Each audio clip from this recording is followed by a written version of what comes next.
श्रीराम जय राम जय जय राम. नामस्मरणात राहणाऱ्यालाच खरे दर्शन होते.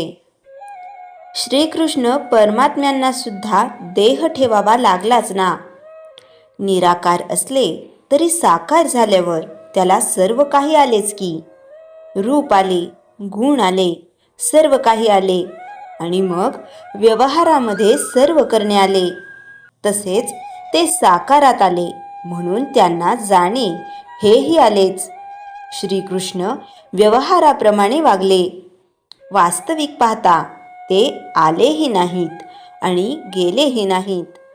त्यांना येणे जाणे नाहीच, ते कायमच आहेत. साकाराचे रूप पाहावेसे वाटते, पण ते सर्व काही नव्हे हे समजून चालले पाहिजे. भगवंताला पाहायचे असेल तर त्याला देहात पाहून चालणार नाही, असे श्रीकृष्णांनी उद्धवाला सांगितले आणि त्याला ज्ञानाने समजावले. उद्धवाला हे ज्ञान झाल्यावर त्यांनी त्याला आता जाऊन गोपींचे समाधान कर असे सांगितले. त्याप्रमाणे गोकुळात जाऊन तो गोपींना सांगू लागला की तुम्ही श्रीकृष्णाला देहात पाहून प्रेम केले, हे योग्य झाले नाही, तुमची चूक झाली. अशा रीतीने देहाबद्दल त्याने तिरस्कार उत्पन्न करण्याचा प्रयत्न केला. त्यावर गोपींनी त्याला म्हटले की तू आपला वेदांत जिथे कोणी नाही तिथे जाऊन सांग. श्रीकृष्णाला देहात पाहून आम्हाला जे मिळाले ते आमचे आम्हालाच ठाऊक, ते तुला मिळणे शक्य नाही. गोपींनी श्रीकृष्णावर जे प्रेम केले ते देहाला विसरून केले. त्याच्या पुढे त्यांनी सर्वस्व तुच्छ मानले आणि त्यामुळेच श्रीकृष्णालाही गोपींवर तसेच प्रेम करणे भाग पडले. गोपी त्याला अनन्य शरण होऊन राहिल्या. तसे प्रेम करावे. जो नाम घेतो तोच खरा स्मरणात राहतो आणि त्यालाच खरे दर्शन होते आणि ते रोज सतेज होत असते. देहाचे दर्शन हे विसरणारे असते. म्हणून नाम घेत राहा, म्हणजे खऱ्या दर्शनात राहाल. सगुण मूर्ती नेहमीच आपल्याजवळ राहणे शक्य नसते, पण तिची खूण भगवंताच्या नामात आहे. म्हणून आपण नाम घेतल्यावर भगवंत आपल्याजवळ आल्यासारखा आहे. भगवंत सगुणामध्ये असताना रावणाची किंवा दुर्योधनाची बुद्धी पालटू शकले नाहीत. सगुण अवताराने वासना किंवा बुद्धी पालटण्याचे कार्य होऊ शकत नाही. सद्बुद्धी उत्पन्न करण्याचे सामर्थ्य फक्त भगवंताच्या नामातच आहे. व्यवहारामध्ये सुद्धा आपण बघतो की रूप गेले तरी नाम शिल्लक राहते. म्हणूनच राम, कृष्ण इत्यादी सर्वजण शेवटी नाहीसे होऊन केवळ नाम तेवढे शिल्लक राहिले.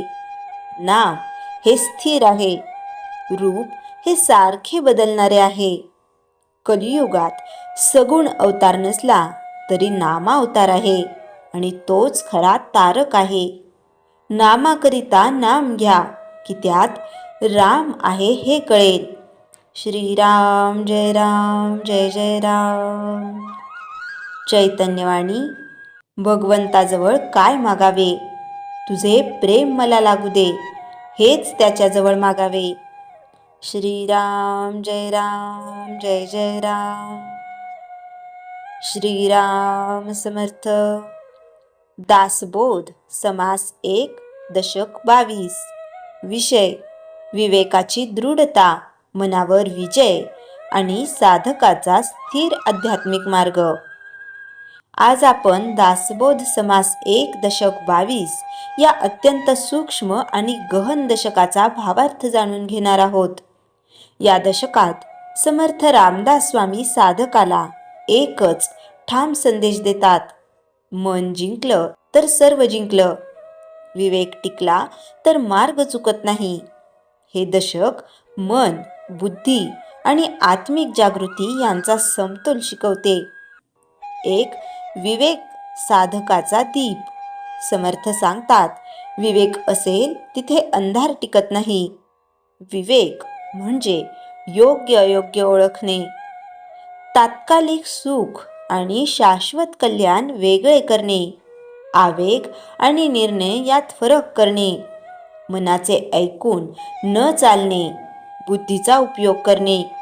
विवेक नसला की माणूस क्षणिक सुखामागे धावतो आणि दीर्घ दुःख ओढावून घेतो. 2. मनावर विजय सर्वात मोठे यश.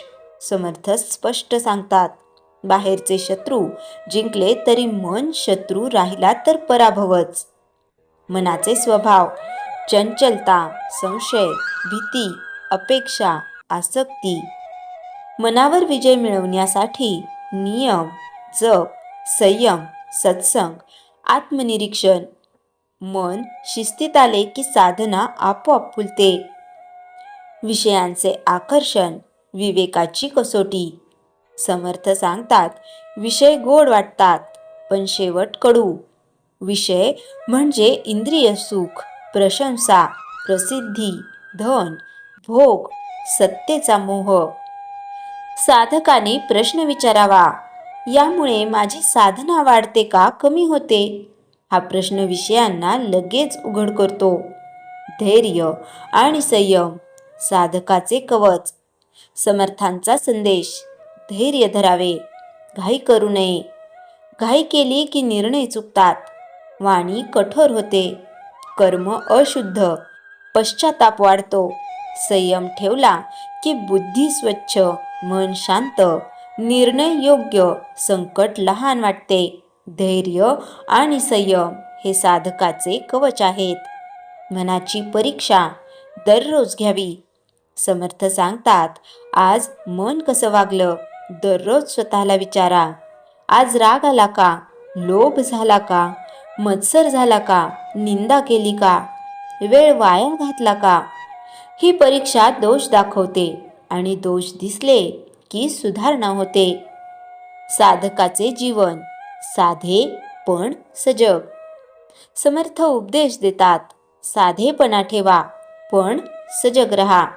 साधेपणा म्हणजे कमी अपेक्षा, कमी भोग, कमी दिखावा, स्पष्ट वाणी, शुद्ध आचार.